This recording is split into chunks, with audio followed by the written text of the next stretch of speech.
தஜாஹாவ் welcome to மாயாசி dramas. இன்னைக்கான எபிசோட்குள்ளே போயிடலாம். எபிசோடோட ஸ்டார்டிங்லேயே யான்ஸு தான் கேட்டுட்ருக்கா, ஜியாங்கி ஏன் இவ்வளோ வேகமாக போயிட்டுருக்க, என்ன ப்ராப்ளம் உனக்கு, சரி இன்னைக்கு நெட் சென்டருக்கு போகாதன்ற மாதிரி சொல்லிட்டு இருக்கா. இவனும் வேகமாக மேலே போயிட்டுருக்கான்.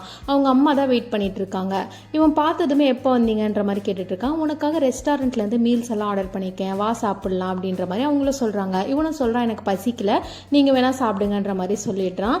சரி வா, ரெண்டு பேரும் பேசியே ரொம்ப நாள் ஆச்சு, ரெண்டு பேரும் உட்காந்து பேசலான்ற மாதிரி பேசிட்டு இருக்காங்க. உனக்கு பிடிச்ச ரோலர் ஸ்கேட்டிங் வாங்கி வந்திருக்கேன் அப்படின்ற மாதிரி அவங்க அம்மாவும் கொடுக்குறாங்க. இவனும் பார்த்துட்டு இதுதானே அன்னைக்கு நான் டிபார்ட்மெண்ட் ஸ்டோரில் பார்த்தது, தேங்க்ஸ், நம்ம எப்போ போய் ஸ்கேட்டிங் பண்ணலாம் அப்படின்ற மாதிரி ஹாப்பியாக கேட்டுட்டு இருக்கான். அவங்க அம்மா சொல்லிட்டு இருக்காங்க, இல்லை என்னால் வர முடியாது, ஏன்னா என் கம்பெனிலேருந்து ஒரு பெரிய ஆர்டரை நான் எடுத்திருக்கேன், அதுக்காக அப்ராட் போக வேண்டியதாக இருக்குது அப்படின்ற மாதிரி சொல்லிட்டு இருக்காங்க. இவனும் சொல்கிறான், ஓ இந்த பிக் மீல்ஸும் ஸ்கேட்டிங்கும் இதுக்காக தானா, அதனோட காம்பன்சேட்டான்ற மாதிரி கேட்டுட்டு இருக்கான். எனக்கு இது ஒரு ரேர் ஆப்பர்ச்சுனிட்டிஸ், நான் அப்ராட் போயிட்டு வந்தேன்னா எனக்கு டேரெக்டாக லீடராக ப்ரொமோட் பண்ணுறாங்களாம்மா அப்படின்ற மாதிரி அவங்க அம்மாவும் சொல்லிட்டு இருக்காங்க. ஸோ இதுக்காக தான் நீங்கள் எல்லாம் பண்ணீங்களா, ஓகே எவ்வளோ நாள் போக போகிறீங்க அப்படின்ற மாதிரி கேட்கும். 6 மாதம் அப்படின்ற மாதிரி இவங்களும் சொல்கிறாங்க. சரி நீங்கள் போய் பேக் பண்ணுற வேலையெல்லாம் பாருங்கள், எனக்கும் வேலை இருக்குன்ற மாதிரி அவனும் உள்ளே போயிடுறான். ஜியாங்கி அந்த ரூமை விட்டு வெளியவே வர மாட்டேங்கிறான். அவங்க அம்மாவும் பேசிகிட்டு இருக்காங்க, உனக்காக அந்த மீல்ஸ் எல்லாம் சூடு பண்ணி வச்சுருக்கேன், வந்து சாப்பிடு, எனக்கும் ஃப்ளைட்டுக்கு டைம் ஆகுது, இல்லைன்னா நான் கிளம்பிடுவேன்ற மாதிரி பேசிகிட்டு இருக்காங்க. அவன் எந்த ரீப்ளேயுமே கொடுக்க மாட்டேங்கிறான். இவங்களும் சொல்லிட்டு இருக்காங்க, எனக்கு தெரியுது நீ எங்களை மிஸ் பண்ணுற, மற்ற அம்மா அப்பா இருக்கிற மாதிரி நாங்களும் இருக்கணும்னு ஆசைப்படுறேன்னு, ஆனால் நாங்கள் பண்ணுறது எல்லாமே உனக்காக தான், எங்களால் இருக்க முடியல, பிஸ்னஸ் ட்ரிப்புக்கு போகிறோம், உனக்காக தான் எல்லாமே பண்ணுறோம், அங்கிள் வந்து உன்னை பார்த்துப்பாரு அப்படின்ற மாதிரி சொல்கிறாங்க. எனக்கு அதெல்லாம் ஒன்றும் பிரச்சனை இல்லை, நீங்கள் கிளம்புங்கன்ற மாதிரி அவனும் சொல்லிடுறான். அவனுக்கு ஒரே ஃபீலிங்காக இருக்குது, நமக்காக யாருமே இல்லை அப்படின்ற மாதிரி ஃபீல் பண்ணிகிட்டே இருக்கான். அவங்க அம்மா கிளம்புனதும் அந்த ஸ்கேட்டிங் எடுத்துகிட்டு போய் குப்பை தொட்டியில் போட்டுடுறான். இதை யான்ஸு தூரமாக இருந்து பார்த்துட்ருக்கா. ஜியாங்கி அந்த மீல்ஸ் பாக்ஸே பார்த்துட்டு இருக்கான் சேடா. யான்ஸு வந்து கதவு தட்டுறா, நாளைக்கு நம்ம ஸ்கேட்டிங் போகலாம் வான்ற மாதிரி கூப்பிடும். வரலன்ற மாதிரி சொல்லிடுறான். எனக்கு தெரியாதுன்ற மாதிரி சொல்கிறான் ஸ்கேட்டிங்கு. அவரும் சொல்கிறான், நான் உனக்கு கற்றுத்தரேன், நீ நாளைக்கு வா போகலாம் அப்படின்னவும், எனக்கு ஹோம்ஒர்க் இருக்குது நான் வரலன்ற மாதிரி சொல்லிடுறான். இவனும் சொல்லிட்டு இருக்கா, என்கிட்ட உன்னோட விஷ் கார்டு இருக்குது, நீ கண்டிப்பாக வந்து தான் ஆகணுன்ற மாதிரி கூப்பிடுறான். அவனும் கேட்டுட்டு இருக்கான், தங்கச்சி இந்த விஷ் கார்டை இதுக்கெல்லாம் யூஸ் பண்ணுவேன் அப்படின்ற மாதிரி கேட்குறான். அவளும், ஆமாம் நான் இதுக்காக யூஸ் பண்ணுறேன், நீ வர, நாளைக்கு உனக்காக பிரிட்ஜ் கிட்ட வெயிட் பண்ணுவேன், நீ வான்ற மாதிரி சொல்லிட்டு கிளம்பிடுறா. இவனும் போய் அந்த டஸ்ட்பின்ல போட்ட ஷூஸை போய் எடுத்துட்டு வரான். நெக்ஸ்ட் டே ஸ்கேட்டிங் சென்டரில் தான் காட்டுறாங்க. யான்ஸு ஜியாங்கிக்கு ப்ராக்டிஸ் கொடுத்துட்டு இருக்கா. இந்த பக்கம் வா, அந்த பக்கம் வா, முன்னாடி வா அப்படின்ற மாதிரி சொல்லிட்டு இருக்கா. அவனை பிடிச்சிட்டு விடவே மாட்டேங்கிறா. ஏன் நீ முன்னாடியே வர மாட்டேற, நான் கரெக்டாக தானே கற்றுத்தரேன்ற மாதிரி கேட்டுட்டு இருக்கா. தங்கச்சி இதை நீ யார்கிட்டேருந்து கற்றுக்கிட்ட அப்படின்னவும், என்னோட ஸ்பெஷல் டேலண்ட், நானே கற்றுக்கிட்டேன் அப்படின்ற மாதிரி சொல்லிட்டு இருக்கா. நீ கற்றுக் கொடுத்தா ஒன்றும் பண்ண முடியாது, இவ்வளோ நேரம் நம்ம ஒன்றும் பண்ணல, நானே கற்றுக்கிறேன் அப்படின்னு சொல்லிட்டு அவனே போய் ஸ்கேட் பண்ணுறான். அவன் சூப்பராகவே ஸ்கேட் பண்ணுறான். இவளும் சொல்லிட்டு இருக்கா, நீ நல்லா ஸ்கேட் பண்ணுறியே, சீக்கிரட்டாக கற்றுக்கினியா அப்படின்ற மாதிரி கேட்கவும், சரிவா நான் உனக்கு கற்றுத்தரேன் அப்படின்ற மாதிரி கூப்பிடுறான். என்னது நீ கற்றுத்தரியா, நான் தானே உனக்கு கற்றுக் கொடுத்தேன்ற மாதிரி சொல்லிட்டு இருக்கா. சரிவா யான்ஸு அப்படின்ற மாதிரி கூப்பிட்டு போகிறான். இவனும், ஐயோ நான் ரெடியாகவே இல்லை, நான் வரல அப்படின்ற மாதிரி கத்திட்டு இருக்கா. இவனும் அப்படியே கூப்பிட்டு போகிறான். அவங்க ஃப்ரெண்ட்ஸ் எல்லாம் விளையாடிட்டு இருக்காங்க. ஜியாங்கியும் உங்க கூட சேர்த்துக்கோங்களேன் அப்படின்ற மாதிரி சொல்கிறா. அவங்க ஃப்ரெண்ட்ஸ் எல்லாருமே ஒன்றா விளையாடிட்டு இருக்காங்க ஸ்கேட்டிங். இவன் மட்டும் தனியாக அப்படியே நின்றுட்டு இருக்கா. அதுக்குள்ளே ஒரு ஸ்கேட்டர் வந்து இவளை இடிச்சிடுறா. இவளும் கீழே விழுந்துடுறா. அவங்க ஃப்ரெண்ட்ஸ் எல்லாம் கேட்டுட்டு இருக்காங்க, என்ன ஆச்சு யான்ஸு அப்படின்ற மாதிரி கேட்கவும், அதெல்லாம் ஒன்றும் ஆகலை அப்படின்ற மாதிரி இவ்வளோ சொல்லிடுறா. ஏன்னா யான்ஸுக்கு அடிபட்டுட்டு இருக்கு, ஆனாலும் என்னால் ஸ்கேட்டிங்லாம் பண்ண முடியுது, ஒன்றும் ஆகலை, நீங்கள் விளையாடுங்க அப்படின்ற மாதிரி சொல்லிடுறா. யான்ஸு பண்ணது எல்லாமே ஜியாங்கியோட ஹாப்பினஸ்க்காக தான். ஜியாங்கி ஹாப்பியாக இருக்கான், அதுவே போதுன்ற மாதிரி பார்த்துட்டு இருக்கா. அவளும் அப்படியே வீட்டுக்கு போகும். யான்ஸுக்கு ரொம்பவுமே ஒலிக்குது. அவங்க அம்மா கேட்டுட்டு இருக்காங்க, காலையில் உன்னோட ஐடியிலோட ப்ரோக்ராம் போகிறேன்னு சொல்லிட்டு போனேன், உனக்கு ஸ்கேட்டிங்கே பிடிக்காது, நீ ஏன் ஸ்கேட்டிங் சென்டர் போன அப்படின்னு கேட்கவும், ஒரு வீர பெண்மணிக்கு இதெல்லாம் சகஜம் மம்மி, நீ முதல்ல ஆயில்மெண்ட் மட்டும் தடவு அப்படின்ற மாதிரி சொல்லிட்டு இருக்கா. அப்படியே ஜியாங்கி வந்து கதவு தட்டுறான். இவளும் போய் கதவு திறக்கிறா. என்ன அப்படின்னு கேட்கும், நீ எனக்காக தான் இதை பண்ண, இந்த விஷ் கார்டை யூஸ் பண்ணணும்னு இல்லை, நான் வந்து ஹாப்பியாக இருக்கேன், இந்த விஷ் கார்டை நீயே வச்சுக்கோ அப்படின்ற மாதிரி அவகிட்ட கொடுத்துட்றான். அவளும் சொல்லிட்டு இருக்கா, இந்த விஷ் கார்டு என்கிட்ட இருக்குது, நான் ஃபியூச்சரில் யூஸ் பண்ணுவேன் அப்படின்ற மாதிரி சொல்லவும், நீ யூஸ் பண்ணிக்கோ, நான் உனக்கு அந்த ஒரு விஷயம் நிறைவேற்றி தரேன்ற மாதிரி சொல்கிறான். இதையே ஜியாங்கி இப்போ அந்த விஷ் கார்டை வச்சுட்டு நினச்சிட்டு இருக்கான். லாயர் ஆஃபீஸ்லேருந்து வந்த பொண்ணு தான் பேசிகிட்டு இருக்கா. நாளைக்கு உங்களுக்கு ஹியரிங் இருக்குது. ஸோ உங்களோட கேமிங் கான்செப்ட் எங்கேருந்து வந்தது, நீங்கள் எப்படி பண்ணீங்க, அதனோட மென்டல் ப்ராசஸ் எப்படி இருந்தது, அதனோட டீட்டெயில்ஸ் எல்லாமே நீங்கள் நாளைக்கு கோர்ட்டில் சப்மிட் பண்ணுற மாதிரி இருக்கும் அப்படின்ற மாதிரி சொல்லிட்டு இருக்கா. அவனும் கேட்டுட்ருக்கான், நம்மளோட வின்னிங் சான்ஸ் எவ்வளோ இருக்குது அப்படின்ற மாதிரி கேட்கும். அந்த பொண்ணு சொல்லிட்டு இருக்கா, நீங்கள் நாளைக்கு பேசுகிறத வச்சு தான் நம்மளோட வின்னிங் சான்ஸ் எவ்வளோ இருக்குன்றதை பார்க்க முடியுன்ற மாதிரி சொல்லிட்டு இருக்கா. சப்போஸ் நான் நாளைக்கு வரலன்னா என்ன ஆகுன்ற மாதிரி இவன் கேட்குறான். அவளும் சொல்லிட்டு இருக்கா, நீங்கள் நாளைக்கு வரலன்னா உங்களை தவிர வேற யாராலையும் அந்த கேமிங் கான்செப்டை எக்ஸ்பிளைன் பண்ண முடியாது. நீங்க தான் காப்பி பண்ணீங்க அந்த கேமை மற்றவங்க கிட்ட இருந்துன்னு சொல்லிட்டு நம்மளோட கேஸ் நாளைக்கு தோத்துருன்ற மாதிரி சொல்லிட்டு இருக்கா.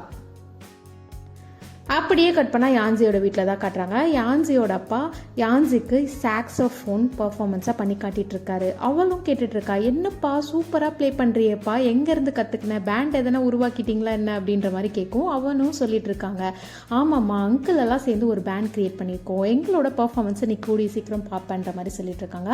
அப்படியே கட் பண்ணால் ஜாயனை தான் காட்டிகிட்டு இருக்காங்க. அவன் அந்த தண்ணி பாட்டில் அந்த கேனெல்லாம் எடுத்துகிட்டு வந்துட்டு இருக்கான். அவங்க அம்மா கேட்டுட்ருக்காங்க, நீ இதெல்லாம் தூக்கக்கூடாது, நீ ஒரு PhD ஸ்டூடெண்ட், நான் இந்த வேலையெல்லாம் பார்த்துக்கிறேன் அப்படின்ற மாதிரி சொல்லுவோம். இவனும் சொல்லிட்டு இருக்கான், என்னோட ஆசை நீ இதெல்லாம் தூக்கக்கூடாதுமா அப்படின்ற மாதிரி சொல்லிட்டு இருக்கான். அதுக்குள்ளே ஒரு ஆன்ட்டி ஜாயன் கிட்ட பேசிகிட்டு இருக்காங்க. ஜாயன், எப்போ உங்கள் அம்மா டெய்லியுமே உன்னை பற்றி பேசுவாங்க, என் பையன் ஒரு PhD ஸ்டூடெண்ட்டுன்னு சொல்லிட்டு இருப்பாங்க, அவங்கள ப்ரௌட் ஆக்கணும் நீ அப்படின்ற மாதிரி சொல்லிட்டு ஏதோ திங்ஸ் எல்லாம் வாங்கிட்டு கிளம்புறாங்க. இவனும் கேட்டுட்டு இருக்கான் அவங்க அம்மா கிட்ட, அம்மா எல்லார்கிட்டையும் இப்படி சொல்கிறத முதல்ல நிறுத்து, சப்போஸ் நான் கிராஜுவேட் ஆகலைன்னா என்ன பண்ணுவேன் அப்படின்ற மாதிரி கேட்கும். அவங்களும் சொல்லிட்டு இருக்காங்க, என்னடா பேசுகிற நீ என்னோட பையன், நீ டாக்டரல் யூனிஃபார்ம் போடும்போது அம்மா நான் எவ்வளோ ப்ரௌடாக நிற்பேன் தெரியுமா அப்படின்ற மாதிரி சொல்லிட்டு இருக்காங்க. அதுக்குள்ளே அவன் திங்க் பண்ணி பார்த்துட்டு இருக்கான். அவங்க ப்ரொஃபஸர் கிட்ட சொல்லியிருப்பான், எனக்கு என்ன பண்ணுறதுனே தெரியல, நான் எடுத்து பார்த்து கரெக்டானு தெரியல அப்படின்ற மாதிரி சொல்லிட்டு இருக்கோம். அவங்க ப்ரொஃபஸர் சொல்லிட்டு இருக்காங்க, நீ தீசிஸை கரெக்டாக பண்ணு, அப்போ தான் உன்னால் கிராஜுவேட் ஆக முடியுன்ற மாதிரி சொல்லிட்டு இருக்காங்க. அதுக்குள்ளே இப்போ ஜாயனோட அம்மா பேசிகிட்டு இருக்காங்க, நான் குவான்சோட அப்பா மாதிரி கிடையாது, அவரோட சொந்த பையனோட கல்யாணத்துக்கே வரமாட்டேன்னு சொல்லிட்டு இருக்காரு, ஒருவேளை குவான்சோ தான் கல்யாணத்துக்கு கூப்பிடலையான்னு தெரியலன்ற மாதிரி சொல்லிட்டு இருக்காங்க. அப்படியே கட் பண்ணால் கிராணியோட ரெஸ்டாரண்ட்டாக தான் கட்டுறாங்க. கிராணி சொல்லிட்டு இருக்காங்க, நான் நிறைய செஞ்சு வச்சிருக்கேன், மெதுவாக சாப்பிடுங்க, என்னோட பேர பசங்கள்லாம் வெளியே சாப்பிட்டதுனால இழைச்சி போயிட்டாங்கன்ற மாதிரி சொல்லிட்டு இருக்காங்க. ஜாயனை சொல்லிட்டு இருக்கான், ஆமா பாட்டிமா நான் வாண்டன் சாப்பிட்டதுனால விளைச்சிட்டேன்ற மாதிரி சொல்லிட்டு இருக்கான். மிங்கியை தான் நான் ரொம்ப மிஸ் பண்ணுறேன்ற மாதிரி சொல்லிட்டு இருக்கோம். நான் கால் பண்ணி தரேன்ற மாதிரி யான்ஸு கால் பண்ணுறா. மிங்கி ஆஃபீஸில் இருப்பா போல், கால் அட்டன் பண்ணலாமா வேணாமான்ற மாதிரி திங்க் பண்ணிட்டு இருக்கா. ஒரு வழியாக கால் அட்டன் பண்ணிடுறா. கிராணி தான் பேசிகிட்டு இருக்காங்க, மிங்கி நான் உன்னை ரொம்ப மிஸ் பண்ணேன், அதனால தான் யான்ஸு கால் பண்ணி கொடுத்தா, நீ எப்படி இருக்க, நீ வரலன்னு கேள்விப்பட்டேன், நீ பிஸியாக இருக்க, ஓகே ஆனால் நீ வெளியே இருக்க, ஒன்று நீ தான் பார்த்துக்கணுன்ற மாதிரி கிராணி சொல்லிட்டு இருக்காங்க.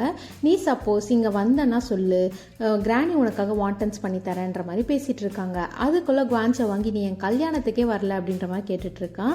ஜாயன் சொல்கிறான், சரி சரி கவலைப்படாத, உனக்காக நான் வெட்டிங் கேண்டி கொண்டு வரேன் அப்படின்ற மாதிரி பேசிகிட்டு இருக்கான். அதுக்குள்ளே யான்ஸு வாங்குறா. யான்ஸு கிட்ட இவ்வளோ நேரம் பேசிகிட்டு இருந்தவ யான்ஸுவை பார்த்ததும் அப்படியே குனிஞ்சிக்கிறா. யான்ஸு சொல்லிட்டு இருக்கா, நானும் வாண்டன் சாப்பிட்டுட்டு இருக்கேன், உன்னை தான் மிஸ் பண்ணுறோன்ற மாதிரி சொல்லிட்டு இருக்கா. சரி நீ வேலையில் இருக்க, நான் ஃபோனை வைக்கிறேன்ற மாதிரி வச்சிடுறா.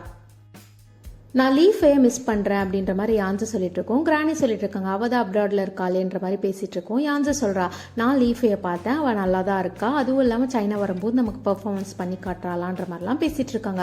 அப்படியே கட் பண்ணால் வேற ஒரு ரெஸ்டாரண்ட்டில் 2 பேர் காசிப் பேசிகிட்டு இருக்காங்க. குவான்சோலாம் ஒரு ஆளுன்னு சொல்லிட்டு அந்த பொண்ணு அவளை கல்யாணம் பண்ணுறதுக்காக போகிறா, அதெல்லாம் ஒரு வீடான்ற மாதிரிலாம் பேசிகிட்டு இருக்காங்க. குவான்சோட அப்பா இதெல்லாம் கேட்டுட்டு சண்டைக்கு போயிடுறாரு. ஒரு பாட்டில் எடுத்து அந்த அங்கிள் தலைமையிலே முட்டிடுறாரு. அங்கெல்லாம் அந்த சண்டை ஆகும். குவான்சோ கால் வருது. குவான்சோ கத்திட்டு இருக்கான், உன்னால எனக்கு எப்பவுமே பிரச்சனை தான், நீ எல்லார்கிட்டயும் போய் சண்டை போட்டுட்டு இருக்க, நீ வீட்டுக்கு கிளம்புன்ற மாதிரி அவங்க அப்பாவை கிளப்பி விட்டுட்டு அந்த அங்கிள் கிட்ட தான் சொல்லிட்டு இருக்காங்க, உங்களோட மெடிக்கல் எக்ஸ்பென்சஸ் நாங்களே பார்த்துக்குறோன்ற மாதிரி கேட்கும். வேணாம் நீங்க என்னோட பையனோட டீச்சர், அதனால நான் போலீஸுக்கு கால் பண்ணல, வேற யாருன்னா இருந்தா போலீஸுக்கு கால் பண்ணியிருக்கேன்ற மாதிரி அந்த கப்பல் சொல்லிட்டு இருக்கோம். இவனும் சொல்லிட்டு இருக்கான், இன்னொரு டைம் இப்படி நடந்தா நீங்க போலீஸுக்கு கால் பண்ணுங்கன்ற மாதிரி இவன் சொல்லிட்டு இருக்கான். யான்ஸை பிடிச்சி எடுத்துட்டு இருக்கா. குவான்சோட ஃபியான்ஸே தான் வீடெல்லாம் க்ளீன் பண்ணிட்டு இருக்கா. இப்போ அப்படியே பாஸ்ட்டில் தான் காட்டுறாங்க. குவான்சோ ஸ்கூல் முடிச்சுட்டு வரவும் அவங்க அப்பா கொஷின் கேட்டுட்டு இருக்காங்க, நீ எக்ஸாம் நடக்கலை கேன்சல் ஆயிடுச்சின்னு சொன்ன, பக்கத்து வீட்டு பையன் மட்டும் எப்படி ஃபர்ஸ்ட் ரேங்க் எடுக்க முடிஞ்சதுன்ற மாதிரி கேட்டுட்டு இருக்காங்க. இவனும் சைலண்டாகவே நின்றுட்டு இருக்கான். அவங்க அப்பா கேட்டுட்டு இருக்காங்க, நீ எப்பயும் சரியாக படிக்கலன்னு மட்டும் தான் நினச்சேன், ஆனால் நீ இப்போ போய் சொல்லவும் கற்றுக்கிட்ட, வேற என்ன நல்லா மறைச்சி வச்சிருக்க அப்படின்னு கேட்க இவனும் ஓடி போய் எதையோ சர்ச் பண்ணிட்டு இருக்கான். அவங்க அப்பா ஒரு டிக்கெட்டை கிடிச்சு போடுறாரு. ஜாங் ஜோக்கு டிக்கெட் போட்டு வச்சிருக்க, என்ன உங்கள் அம்மா அம்மாவை போய் பார்க்கணுமா, அவள் தான் நீ வேண்டான்னு சொல்லிட்டு விட்டுட்டு போயிட்டாலேன்ற மாதிரிலாம் பேசிகிட்டு இருக்காங்க. ஆமாம், நீ ஒரு குடிகாரன், நீ குடிச்சிட்டு டெய்லி வந்து அடிக்கிற, யாருமே உன் கூடலாம் வாழ மாட்டாங்க, நீ ஒரு மனுஷனே கிடையாது, நான் இப்போ ரிக்ரெட் பண்ணுறேன், நானும் எங்கள் அம்மா கூடவே போயிருக்கணும் அப்படின்ற மாதிரி 2 பேரும் சண்டை போட்டுருக்காங்க. குவான்சோ அப்படியே வெளியே போயிடுறான். குவான்சோ அவங்க அம்மாவுக்கு தான் கால் பண்ணுறான். எனக்கு ரொம்ப நாள் ஆச்சு, உங்ககிட்ட பேசின போல இருந்தது, அதனால தான் கால் பண்ணேன்ற மாதிரி சொல்கிறாங்க. என்ன உங்கள் அப்பா அடிச்சிட்டாரான்ற மாதிரி அவங்க கேட்கும். இவனும் சொல்லிட்டு இருக்கான், அவரால் என்ன அடிக்க முடியாது, நான் தான் பெருசாயிட்டனே, அவரால் என்ன எப்படி அடிக்க முடியும் அப்படின்ற மாதிரிலாம் பேசிகிட்டு இருக்கான். அவங்களும் கேட்டுட்டு இருக்காங்க, நீ எப்படி இருக்க, உன்னோட ஸ்டடீஸ்லாம் எப்படி இருக்குன்ற மாதிரி கேட்கும். அவனும் நான் ஸ்போர்ட்ஸில் ஜெயிச்சிருக்கேன் அப்படின்னு சொல்கிறதுக்குள்ளே அவங்களோட பையன் அழுகுறான். அப்படியே கட் பண்ணிட்டு போயிடுறாங்க. இவனும் சேடாகவே இருக்கான். அப்படியே ப்ரெசென்ட்டில் தான் காட்டுறாங்க. இவன் வந்து கத்திட்டு இருக்கான், டெய்லியுமே இப்படி பிரச்சனை பண்ணிட்டு இருக்கே, நீ குடிச்சிட்டு இப்போ தூங்கலன்னு எனக்கு நல்லா தெரியும், உன்னோட பிரச்சனைக்கு நாங்கள் சொல்யூஷன் கண்டுபிடிக்கிறது எனக்கு ஒரு வேலையா, இதெல்லாம் உனக்கு வெக்கமாவே இல்லையா அப்படின்ற மாதிரிலாம் கத்திட்டு இருக்கான். யான்ஸு அப்படியே மெடிசன் வாங்கிட்டு வருவா போல இவங்கெல்லாம் சண்டை போடுறத பார்த்துட்டு அந்த மெடிசனை வெளியவே வச்சுட்டு போயிடுறா. வீடோ இல்லை வீட்டுக்கு வெளியவோ நமக்கு வர பிரச்சனைகளை நம்ம தனியாக தான் ஹேண்டில் பண்ணோன்றத நேரமும் காலமும் எனக்கு கற்றுக் கொடுத்துருக்கு. ஆனால் நாங்கள் சின்ன வயசில் இருக்கும்போது இப்படி இல்லை, ஒருத்தருக்கு ஒருத்தர் உதவியாக இருந்திருக்கோம், ஒருத்தருக்கு ஒருத்தர் கம்பெனி கொடுத்துருக்கோன்ற மாதிரி திங்க் பண்ணிகிட்ருக்கா. அப்படியே பாஸ்டில் தான் காட்டுறாங்க. யான்ஸு மிங்கியை காணோம், ஜாயனை காணோம்னு சொல்லிட்டு அவங்க ஃப்ரெண்ட்ஸ் கிட்டலாம் கேட்டுட்டு இருக்கா. அப்படியே லீஃபையும் ஜியாங்கியும் எங்கன்ற மாதிரி அவங்க கிளாஸ்க்கும் போய் பார்க்குறா. எங்கேயுமே காணோம். சரி, கிராணியோட ரெஸ்டாரண்ட்டுக்கு போய் கேட்குறா. கிராணி, லீஃபையை பார்த்தீங்களா, மற்றவங்களெல்லாம் பார்த்தீங்களா அப்படின்னு கேட்கும். அவங்க கூட நீ வரலையா, அவங்கெல்லாம் ஜியாங்கி வீட்டுக்கு போனாங்கன்னு தான் நான் கேள்விப்பட்டேன் அப்படின்னும். எதுக்கு அப்படின்ற மாதிரி கேட்குறா. எனக்கு தெரியாது, நீ வேணா போய் பாருன்ற மாதிரி கிராணி சொல்லிடுறாங்க. இவளும் ஜியாங்கி வீட்டுக்கு தான் போகிறா. லைட் இல்லாததுனால யான்ஸு அப்படியே பயந்துக்கிட்டே போகிறா. ஜாங்கி என்னை பயம் பொறுத்தாது அப்படின்னு சொல்லிட்டு கத்திக்கிட்டே இருக்கா. அப்படியே உள்ளே போயிட்டு லைட்டு போடவும் பார்த்தா எல்லாரும் அவளுக்காக பர்த்டே சர்ப்ரைஸ் பண்ணியிருக்காங்க. இவளும் சொல்லிட்டு இருக்கா, நீங்கள் எல்லாரும் என்னை விட்டுட்டு போயிட்டீங்கன்னு நினச்சேன், எனக்காக பர்த்டே சர்ப்ரைஸ் பண்ணுவீங்கன்னு நான் நினைக்கவே இல்லை. அதுவும் இல்லாமல் எங்கள் அம்மா இந்த வருஷம் பர்த்டேவே செலிப்ரேட் பண்ணக்கூடாதுன்னு சொல்லிட்டு இருந்தாங்க, என்னோட 18th பர்த்டே என்னால் செலிப்ரேட் பண்ண முடியாதுன்னு நினச்சேன், ரொம்ப தேங்க்ஸ்ன்ற மாதிரி சொல்லிட்டு இருக்கா. அப்படியே அவள் திங்க் பண்ணிட்டு இருக்கா, என்னன்னா உங்கள் அம்மா திட்டிகிட்டு இருப்பாங்க, எல்லாத்துலேயும் மார்க் கம்மியாக எடுத்திருக்க அப்படின்ற மாதிரி திட்டிகிட்டு இருக்கோம். இவ்வளோ சொல்லிட்டு இருக்கா. ஆமா, நான் லாங்குவேஜ்ல 138 எடுத்திருக்கேனே அப்படின்ற மாதிரி சொல்லவும் அவங்க அம்மாவும் கேட்டுட்டு இருக்காங்க, என்ன ப்ரௌடா ஃபீல் பண்றியா, ஜாயன் பாத்தியா எப்பவுமே ஃபர்ஸ்ட் ரேங்க் எடுக்கிறான் அப்படின்ற மாதிரி சொல்லவும், ஜாயன் கூட நீ ஏன் மம்மி என்ன கம்பேர் பண்ற, வேணும்னா நீ ஜாங்கி கூட கம்பேர் பண்ண அப்படின்னும், ஜாங்கி உன்னை விட மார்க் கம்மி, அதனால அவனை விட பெட்டர் பர்சன் சொல்ல வரியா அப்படின்ற மாதிரி சொல்லிடுறாங்க. அதுக்குள்ள ஜாங்கி சாரிப்பா அப்படின்ற மாதிரி கேட்டுட்டு இருக்காங்க. சரி, இந்த வருஷம் நீ பர்த்டேவே செலிப்ரேட் பண்ணக்கூடாது, உனக்கு பர்த்டே பார்ட்டி எல்லாம் எதுவும் கிடையாதுன்ற மாதிரி அவங்க அம்மா சொல்லிடுறாங்க. இவ்வளோ எனக்கு பர்த்டே பார்ட்டி வேணுன்ற மாதிரி அடம் பிடிச்சிட்டு இருக்கா. அவங்க அம்மாவும் சொல்றாங்க, நீ ஹை ஸ்கூல் வரும்போது என்ன சொன்ன, நான் 10 ரேங்க்குள்ள எடுக்கிற மம்மி, சாயோ அப்படின்லாம் சொன்னியா இல்லையா. யான்ஸு அவங்க அம்மா கிட்ட எனக்கு பர்த்டேவே தேவையில்லை அப்படின்ற மாதிரி சொல்லிடுறா. ஜாங்கி சொல்லிட்டு இருக்கா, இதில் என்னால் எதுவும் பண்ண முடியாது, ஆனால் உன்னோட பர்த்டே செலிப்ரேட் பண்ணாலும் நமக்கு ஒரு பெனிஃபிட் இருக்கு, ஏன்னா நம்ம காசே செலவு பண்ண தேவையில்லைன்ற மாதிரி சொல்லிட்டு இருக்கான். இப்போ அப்படியே பர்த்டேல தான் காட்டுறாங்க. லீஃபே சொல்லிட்டு இருக்கா, பொண்ணுங்க வேணான்னு சொன்னா வேணும்னு அர்த்தம் அப்படின்ற மாதிரி சொல்லவும் ஜாயன் சொல்லிட்டு இருக்கான், ஆமா ஜாங்கி, நீ முதல்ல பொண்ணுங்களை புரிஞ்சுக்கோ, அப்பதான் உனக்கு கேர்ள் ஃப்ரெண்ட் கிடைக்கும்ன்ற மாதிரி சொல்லிட்டு இருக்கான். குவான்சோ சொல்றான், ஜாங்கியால பொண்ணுங்களை புரிஞ்சிக்க முடியாது, ஆனா யான்சியை புரிஞ்சுப்பான் அப்படின்னு சொல்லவும் யான்சி கேட்டுட்டு இருக்கா, என்னடா என்னை வந்து பொண்ணு இல்லைன்னு சொல்றியா அப்படின்ற மாதிரி கேட்கும். ஆமா, நீ எப்போ பொண்ணு மாதிரி ட்ரெஸ் பண்ணியிருக்க, டாம் பாய் மாதிரி தானே சுத்திட்டு இருக்க அப்படின்ற மாதிரி எல்லாரும் கலாய்ச்சிட்டு இருக்காங்க. சரி, இந்த டிசைன்லாம் நல்லா இருக்கே, யாரோட ஐடியா அப்படின்ற மாதிரி கேட்கும். ஜாங்கி தான் உனக்கு இந்த மாதிரி லைட்டிங் செட்டிங் எல்லாம் பிடிக்கும்னா நாங்கெல்லாம் நைட் தூங்காம உனக்காக செட்டிங் பண்ணி வச்சிருக்கோம் அப்படின்ற மாதிரி சொல்லிட்டு இருக்காங்க. சரி, கிஃப்ட் டைம், எல்லாரும் என்னோட கிஃப்ட்டை கொண்டு வாங்கன்ற மாதிரி யான்சி கேட்டுட்டு இருக்கா. குவான்சோ ஒரு வாட்சை கிஃப்டாக கொடுக்குறான், தேங்க்யூன்ற மாதிரி சொல்லிடுறா.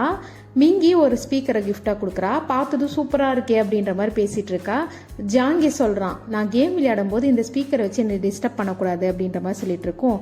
ஸ்பீக்கருன்றதே போட்டு கேட்கறதுக்கு தானே அப்படின்ற மாதிரி யான்சி சொல்லிட்டு இருக்கா. ஜாயன் ஒரு புக்கை கிஃப்டாக கொடுக்குறான். யாருன்னு பார்த்தா அவளோட ஃபேவரட் ஆத்தர் டிங்கியோட புக்கு. அவள் பார்த்ததுமே ரொம்ப ஹாப்பி ஆயிடுறா. இதில் என்ன இருக்குது, உன்னோட ஃபேவரட் ஆத்தர் கால்ஃபா தானே அப்படின்ற மாதிரி ஜாங்கி கேட்டுட்டு இருக்கான். அவன் ஃபேவரட் ஆத்தராக இருக்கலாம், ஆனால் டிங்கி தான் என்னோட ஃபேவரட் ஆத்தர், ஏன்னா அவர் ஒரு லிவிங் பர்சன், அவர்கிட்ட ஒரு நாள் நான் ஃப்ரெண்ட் ஆகுவேன் அப்படின்ற மாதிரி சொல்லிட்டு இருக்கா. ஜாங்கி சொல்கிறான், நான் மட்டும் தான் உன்னை ஃப்ரெண்டாக நினைக்கல போல அப்படின்ற மாதிரி பேசிகிட்டு இருக்காங்க. இப்போ ஜாங்கியோட கிஃப்ட்டு பாக்ஸ் பெருசாக இருக்கவும் இவளுக்கு அப்படியே ஒரு மாதிரி எக்ஸைட்மெண்ட் ஆயிடுது. சூப்பரா இருக்கே, பெருசா இருக்கே பாக்ஸ்ன்ற மாதிரி எக்ஸைட் ஆயிடுறா. உள்ளே பார்த்தா ஒரு குளோபை கிஃப்டாக கொடுத்துருக்கான். என்ன குளோபை கிஃப்டாக கொடுத்துருக்க அப்படின்னு கேட்கும். இது ஒரு ஸ்பெஷல் குளோப் அப்படின்ற மாதிரி சொல்கிறான். என்ன ஸ்பெஷல் இருக்குது இந்த குளோபில் அப்படின்ற மாதிரி கேட்கும். இது இப்போ புரியாது உனக்கு, பின்னாடி புரியுன்ற மாதிரி சொல்லிடுறான். இப்போ லீஃபையோட டர்ன். லீஃபை நீ ரூமுக்கு வா, நான் உனக்கு கிஃப்ட் தரேன் அப்படின்ற மாதிரி கூப்பிட்டு போகிறா. எல்லாரும் கேட்டுட்டு இருக்காங்க என்ன அப்படி மிஸ்டீரியஸான கிஃப்ட்டு அப்படின்ற மாதிரிலாம் கேட்டுட்டு இருக்காங்க. என்னன்னு பார்த்தா ஃபர்ஸ்ட் டைமாக யான்ஸு ஸ்கர்ட் போட்டுட்டு வரா. அவளும் சொல்கிறா எனக்கு ஸ்கர்ட் போட்டு பழக்கமே இல்லை அப்படின்ற மாதிரி சொல்லிட்டு இருக்கா. எல்லாரும் அப்படியே சூப்பராக இருக்குது, குட் லுக்கிங்காக இருக்குது அப்படின்ற மாதிரிலாம் சொல்லிட்டு இருக்காங்க. ஜியாங்கி அப்படியே ஸ்டன் ஆயிடுறான். இப்போ யான்ஸ் அந்த ட்ரெஸ்ஸை தான் பார்த்துட்ருக்கா. அப்படியே கட் பண்ணால் அங்கிள்ஸ் எல்லாம் சேர்ந்து பர்ஃபார்மன்ஸ் பண்ணிகிட்ருக்காங்க. மிங்கி வருவாளான்ற மாதிரி யான்ஸோட அப்பா கேட்டுட்ருக்காங்க. இல்லை அவள் பிஸ்னஸ் ட்ரிப் ஏதோ இருக்குன்ற மாதிரி சொல்லிட்டு இருந்தான்ற மாதிரி பேசிகிட்டு இருக்காங்க. குவான்சோட அப்பாவை மேரேஜ் கூப்பிடணுன்ற மாதிரி மிங்கி அப்பா சொல்லவும் யான்ஸியோட அப்பா சொல்லிட்டு இருக்காங்க அவர் எந்த பிரச்சனையும் பண்ணாமல் இருந்தால் சரின்ற மாதிரி பேசிகிட்டு இருக்காங்க. அப்படியே கட் பண்ணால் இங்கே லேடிஸ் எல்லாம் ஒரு கூட்டத்தை கூட்டியிருக்காங்க. யான்ஸுக்கு 30 வயசு ஆகுது, இன்னும் நீங்கள் ஏதோ மாப்பிள்ளை பார்க்கலையான்ற மாதிரி பேசிகிட்டு இருக்காங்க. அதில் ஒரு ஆன்ட்டி சொல்லிட்டு இருக்காங்க நான் ஒரு டைம் அவங்க ஸ்கூல் படிக்கும்போது பார்த்தேன். யான்ஸு நல்லா ட்ரெஸ் பண்ணிட்டு ஒருத்தருக்காக வெயிட் பண்ணிட்டு இருந்தா. யாருன்னு நினைக்கிறீங்க? ஜாயன் தான். டேட்டுக்கு போயிருப்பாங்க போல, ஒருவேளை 2 பேர் லவ் பண்ணுறாங்க போலன்ற மாதிரிலாம் பேசிட்டு இருக்காங்க. யான்ஸோட அம்மா ஜாயனோட அம்மாவை தேடி போயிருக்காங்க கடைக்கு.